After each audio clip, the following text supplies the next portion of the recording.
The sinking of the Titanic is one of the most famous and tragic disasters in history.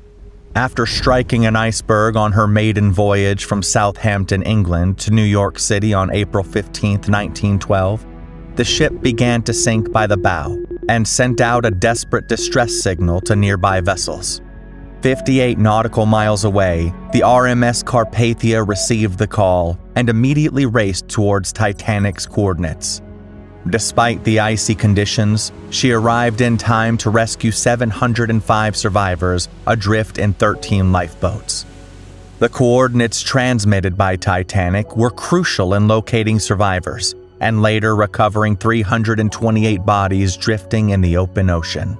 But when it came to finding the ship itself, using the same coordinates proved a far greater challenge, one so great that no one would know about the Titanic's whereabouts for another 73 years. The search for the Titanic began almost immediately after it sank, and with its last known location recorded, people began planning how to bring it back to the surface, despite having no idea exactly where it was or what condition it was in. But most plans didn't get far. At the time, divers could only reach depths of up to 90 meters while wearing hard-hat diving suits. Reaching anywhere near the Titanic's depth, where the pressure exceeds 6,000 pounds per square inch, made the entire idea impossible. In the years that followed, several salvage proposals were made, but all faced major challenges. The following decades brought forth outlandish ideas, such as using electromagnets attached to a submarine, which would be irresistibly drawn to the Titanic's steel hull. Others proposed to raise the Titanic by filling its hull with ping-pong balls, or by encasing the wreck in an iceberg. Ironic, I know. These ideas were quickly dismissed as impractical. Even if they were feasible, the exact location of the wreck remained unknown.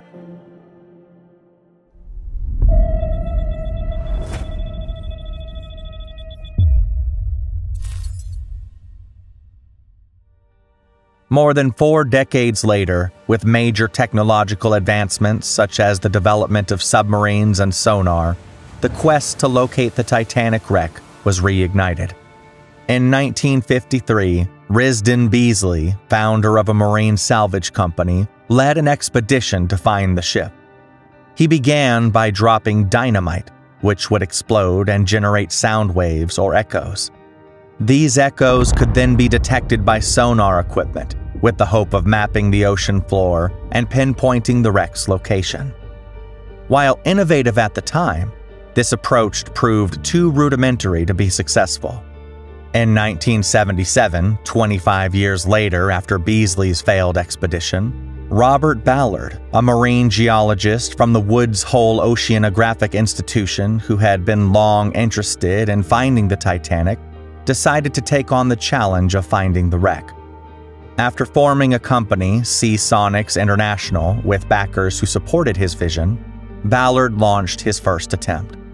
He used a drill ship equipped with sonar and cameras on a drilling pipe which could lift objects from the seabed using a remote-controlled claw. Unfortunately, the mission ended in failure when the drilling pipe broke, sending 3,000 feet of pipe and $600,000 worth of electronic equipment to the ocean floor.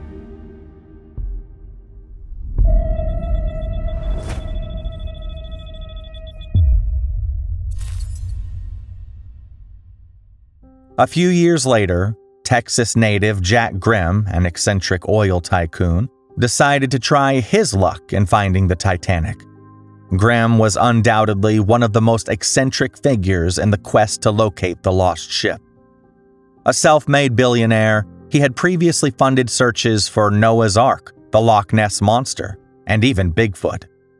So, it was no surprise when he announced his ambitious goal to discover the legendary Titanic.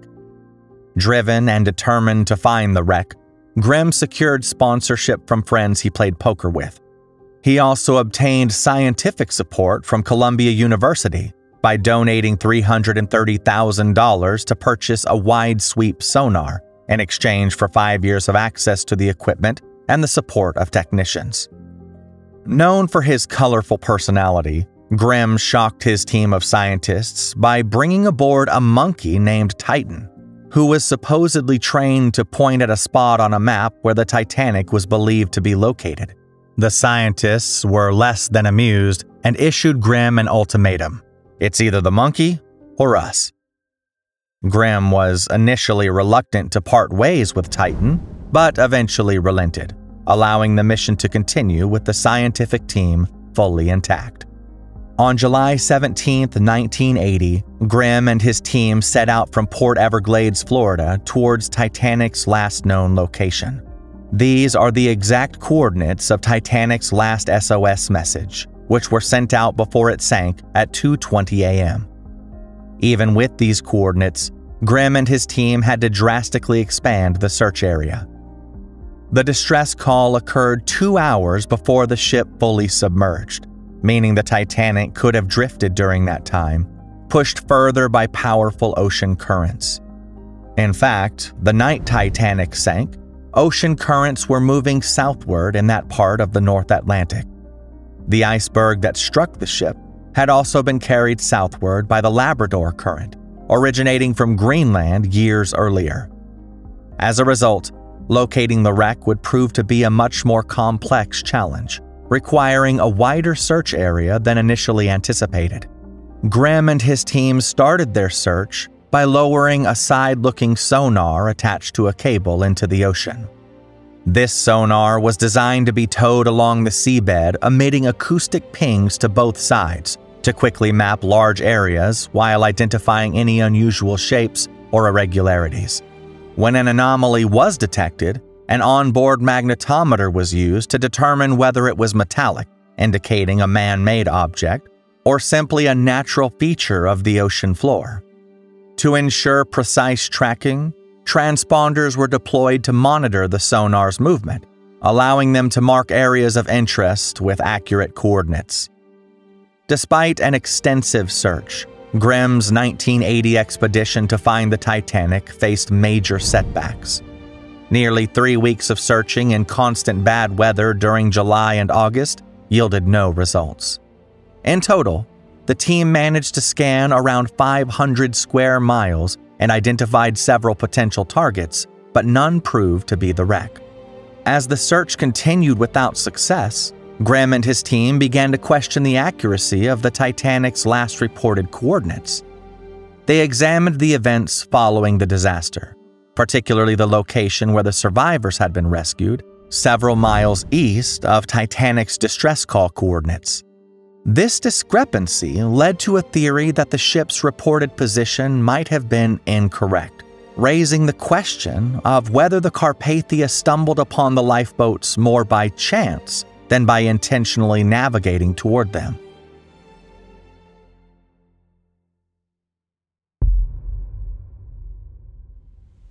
As a result, Grimm and his team expanded the search area on the following expedition to account for ocean drift after Titanic's final distress call. Equipped with improved technology, including the more advanced Scripps deep tow sonar, the team felt confident in their ability to locate the Titanic. Despite bad weather and equipment malfunctions, the search continued. 13 of the 14 areas scanned happened to consist of natural features of the ocean floor. On the final day, with time running out, the team decided to make one last attempt using digital film. A camera was mounted on a sled and dragged just above the ocean floor. After reviewing the footage captured by the camera, a peculiar shape began to appear on the screen. Upon closer inspection, the mysterious object resembled a propeller. At last, after several failed searches, Grimm believed he had finally found a piece of the Titanic. However, just as they were preparing to investigate further, it was time to head back home, still uncertain whether they had found the wreck or just an anomaly. Determined not to give up, Grimm prepared for a third expedition in 1983, focused on investigating the propeller-shaped object. The crew meticulously planned the mission, equipped with advanced technology that had significantly improved since their previous attempt, enabling them to capture clearer, more detailed images of the ocean floor. However, after an extensive search, the propeller-shaped object was never seen again.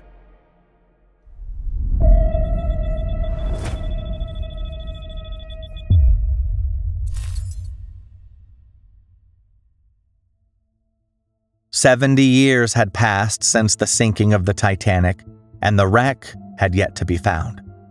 Although Jack Grimm had failed to find the wreck, his expeditions did succeed in producing fairly detailed mapping of the area where the ship sank. While Grimm's third expedition wrapped up without results in 1983, Ballard, undeterred, prepared for another attempt. This time, Ballard reached out to Navy officials to request funding for robotic submersible technology he needed to find the Titanic. The Navy was interested in the technology, but mainly because they wanted to locate two sunken Cold War submarines, the USS Thresher and USS Scorpion. This was a perfect opportunity for Ballard, as the Titanic was believed to be resting between the two Navy wrecks. The U.S. Navy eventually agreed to sponsor Ballard's proposal for a new remotely operated vehicle, Argo. Argo was a towed sled capable of operating at depths of up to 6,000 meters, equipped with sonar, cameras, and lighting to capture wide-angle and detailed images. The U.S. Navy commissioned Ballard and his team for month-long missions to keep the Argo system in working condition. In return, Ballard was allowed to use the remaining time to search for the Titanic, which also served as a test for the equipment. In 1984, the Navy tasked him with locating the sunken nuclear submarines USS Thresher and USS Scorpion in the North Atlantic.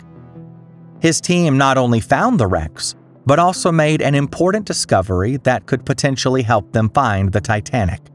As submarines sink, debris spreads widely, with lighter materials drifting farther due to ocean currents, creating a debris field that could be followed to locate the main wreckage. After locating the two sunken submarines, the Navy once again commissioned Ballard and his team in 1985 for a second expedition to map the wreck of the USS Scorpion, leaving only 12 days afterward to search for the Titanic. Since earlier efforts to find the Titanic had taken over 40 days without success, Ballard sought additional support and partnered with the French oceanographic agency Ifremer, which was led by Jean-Louis Michel. The agency had developed a high-resolution side-scan sonar, and the plan was for Michel and his team to use it to identify potential targets by mowing the lawn, which the American team would later inspect using film with Argo. From July 5th to August 12th, the French vessel systematically surveyed a 150-square-mile area, but found nothing. Ballard concluded that using sonar to locate the Titanic's wreck was unlikely to succeed. Instead, he decided to focus on finding the debris field, drawing from lessons learned during his search for a sunken submarine. Unlike sonar, which cannot differentiate between man-made debris and natural objects, Argo's cameras could. The debris field was also a much larger target for Argo to capture compared to locating the wreck itself. The new strategy involved towing Argo across the seabed 24/7, with shifts of researchers analyzing the live camera feed. For several weeks, Argo captured nothing but natural ocean features. With the 12-day deadline approaching, the team was running out of time. Then, the objects on Argo's live feed began to resemble man-made debris rather than natural formations on the seafloor.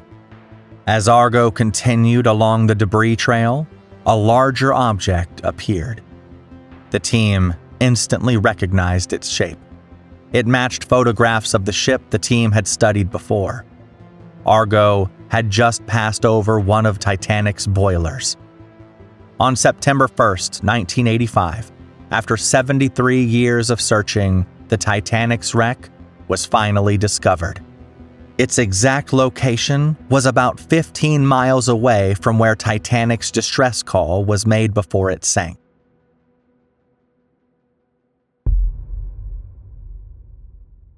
The following day, the team returned to the area where they found the boiler and also discovered Titanic's stern.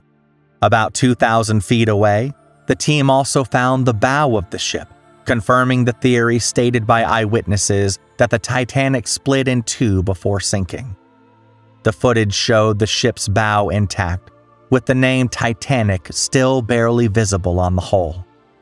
As they explored further, the team encountered numerous artifacts scattered about the wreck site, personal items such as shoes and pieces of clothing. In 1986, Robert Ballard and the Woods Hole Oceanographic Institution returned to the Titanic. This expedition marked the first official exploration of the ship using the manned submersible Alvin and a tethered, remotely operated vehicle named Jason Jr. In 11 dives, Ballard captured hours of video and more than 57,000 pictures of the Titanic resting on the seafloor.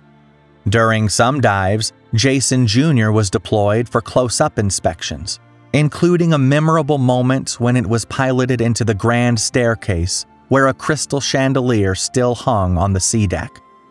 In addition to exploring the wreck, several retrieval efforts were led by different teams in subsequent years, and numerous artifacts such as personal items, pieces of the ship, and objects from the Titanic's luxurious interiors were brought to the surface.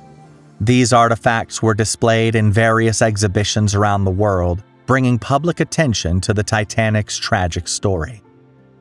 Between 1993 and 1998, RMS Titanic Incorporated conducted a series of expeditions, recovering over 4,000 items. In a 1996 expedition, the team controversially attempted to raise a large section of the Titanic's outer hull. This piece, weighing 20 tons and measuring 15 by 25 feet, included part of the wall from the two first-class cabins on C deck, extending down to D deck. The section had 4 portholes, 3 of which still contained glass. It was believed to have detached either during the sinking or upon impact with the seafloor. The 1996 attempt to recover the Titanic's big piece was turned into a media event, with cruise ship passengers paying $5,000 to watch. Bags were lowered 12,000 feet below the surface and attached to the big piece. They were later filled with diesel, causing the bags and the piece to float to the surface. However, the attempt ended in disaster when rough weather caused the ropes to snap, sending the piece back 12,000 feet to the ocean floor. A successful recovery occurred in 1998, and the piece was later displayed at the Luxor Las Vegas Hotel. The lifting of the big piece was heavily criticized by marine archaeologists, historians, and scientists as a publicity stunt, with some even comparing it to grave robbing. In the years that followed, additional missions were launched to further study the Titanic. Teams of researchers and historians sought to understand more about the ship's design, the events leading up to its sinking, and the lives of those on board. As more expeditions followed, it became clear that the wreck was deteriorating at an alarming rate. The harsh conditions of the deep ocean, combined with the relentless growth of bacteria that consumes iron, posed a significant threat to the integrity of the ship. Recent visits to the wreck have revealed even more about the Titanic's design and construction. Advanced imaging technologies have allowed researchers to create detailed 3D models of the wreck, providing insights into its structural integrity and the extent of decay. These models serve as invaluable tools for future conservation efforts, helping to develop strategies for preserving the ship as it continues to deteriorate. On the 100th anniversary of the sinking, April 14, 2012, the Titanic wreck became eligible for protection under the 2001 UNESCO Convention on the Protection of the Underwater Cultural Heritage. Many question whether future dives to the wreck should actually take place, noting that the Titanic's wreck should be left undisturbed. as it is a solemn maritime graveyard, where the remains of those who perished in the tragedy still lie. And after the OceanGate Titan submersible incident in 2023, resulting in the deaths of all 5 passengers on board, many have reiterated this sentiment even further.